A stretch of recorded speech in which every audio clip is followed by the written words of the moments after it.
നമസ്കാരം. Raf talks ഫുട്ബോളിലേക്ക് ഏവർക്കും സ്വാഗതം. ഫ്രഞ്ച് ക്യാപ്റ്റനായ കിലിയൻ എംബപ്പയ്ക്ക് സമീപകാലത്ത് ഒരുപാട് വിമർശനങ്ങൾ ഏൽക്കേണ്ടി വന്നിരുന്നു. അതായത് റയൽ മാഡ്രിഡിന് വേണ്ടി കളിച്ച ലാലിഗയിലെ ആദ്യത്തെ 3 മത്സരങ്ങളിൽ നിന്ന് ഗോളുകളോ അസിസ്റ്റുകളോ നേടാൻ എംബപ്പയ്ക്ക് കഴിഞ്ഞിരുന്നില്ല. ഇതോടുകൂടിയായിരുന്നു ഒരുപാട് വിമർശനങ്ങൾ അദ്ദേഹത്തിന് ഏൽക്കേണ്ടി വന്നിരുന്നത്. എന്നാൽ തൊട്ടടുത്ത മത്സരത്തിൽ തന്നെ ഈ വിമർശകർക്കെല്ലാം മറുപടി നൽകാൻ അദ്ദേഹത്തിന് കഴിഞ്ഞു. ഇരട്ട ഗോളുകളായിരുന്നു എംബപ്പ നേടിയിരുന്നത്. ഈ ഗോളുകൾ നേടാൻ കഴിഞ്ഞു എന്നത് തീർച്ചയായും അദ്ദേഹത്തെ സംബന്ധിച്ചിടത്തോളം ആശ്വാസം നൽകുന്ന ഒരു കാര്യമാണ്. നിലവിൽ ഫ്രഞ്ച് ദേശീയ ടീമിനോടൊപ്പമാണ് എംബപ്പയുള്ളത്. താരത്തെ പിന്തുണച്ചുകൊണ്ട് അവരുടെ പരിശീലകനായ ദിദിയർ ദശാംസ് ഇപ്പോൾ രംഗത്ത് വന്നിട്ടുണ്ട്. എംബപ്പെ റോബോട്ടോ അതല്ലെങ്കിൽ സൂപ്പർമാനോ അല്ല എന്നാണ് ഇദ്ദേഹം പറഞ്ഞിട്ടുള്ളത്. അദ്ദേഹത്തിൻ്റെ വാക്കുകളെ goal.com റിപ്പോർട്ട് ചെയ്തിരിക്കുന്നത് ഇങ്ങനെയാണ്: എംബപ്പയുടെ കാര്യത്തിൽ ഞാൻ ഹാപ്പിയാണ്.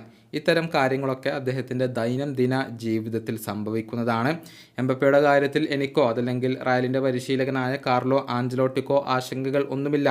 എംബപ്പെ എപ്പോഴും ഗോളുകൾ നേടുന്ന ഒരു താരമാണ്. ഇനിയും ഒരുപാട് ഗോളുകൾ അദ്ദേഹം നേടും. അദ്ദേഹം ഇവിടെ ഉണ്ടെങ്കിൽ തീർച്ചയായും ഞങ്ങൾ മികച്ചവരാണ്. നിലവിൽ അദ്ദേഹം അത്ര കാര്യക്ഷമതയൊന്നും കാണിക്കുന്നില്ല. എന്നാൽ എംബപ്പയുമായി ഞാൻ ഇതേക്കുറിച്ച് സംസാരിച്ചിരുന്നു. അദ്ദേഹത്തിന് കുഴപ്പങ്ങളൊന്നുമില്ല. അദ്ദേഹം ഓക്കെയാണ്. തീർച്ചയായും അദ്ദേഹത്തിൻ്റെ ഏറ്റവും മികച്ച ഫോമിൽ ഒന്നുമല്ല അദ്ദേഹം ഉള്ളത്. പക്ഷേ നമ്മൾ ഇവിടെ മനസ്സിലാക്കേണ്ട ഒരു കാര്യമുണ്ട്. അദ്ദേഹം ഒരു റോബോട്ടോ അതല്ലെങ്കിൽ സൂപ്പർമാനോ അല്ല. ഹ്യൂമൻ ഫാറ്റിഗ് അദ്ദേഹത്തിനും ബാധകമാണ്. തീർച്ചയായും അദ്ദേഹം തൻ്റെ ആ ഒരു യഥാർത്ഥ മികവ് അത് വീണ്ടെടുക്കും. ഇതാണ് ഫ്രഞ്ച് പരിശീലകൻ ഇപ്പോൾ പറഞ്ഞിട്ടുള്ളത്. ക്ലബ്ബ് തലത്തിലും ദേശീയ തലത്തിലും അവസാനത്തെ കുറച്ച് മത്സരങ്ങളിൽ ഒരൽപ്പം ബുദ്ധിമുട്ട് എംബപ്പെ കാണിക്കുന്നുണ്ട്. അവസാനത്തെ 17 മത്സരങ്ങളിൽ നിന്ന് കേവലം 6 ഗോളുകൾ മാത്രമാണ് അദ്ദേഹം നേടിയിട്ടുള്ളത്. ഇതല്ല അദ്ദേഹത്തിൽ നിന്നും പ്രതീക്ഷിക്കുന്നത്. ഇതിനേക്കാൾ മികച്ച രൂപത്തിലുള്ള ഒരു പ്രകടനം അദ്ദേഹത്തിൽ നിന്നും ലഭിക്കും എന്നാണ് ഇപ്പോൾ ആരാധകർ പ്രതീക്ഷിക്കുന്നത്. ഈ വീഡിയോയുടെ അവസാനിപ്പിക്കുന്നു. കാണാം.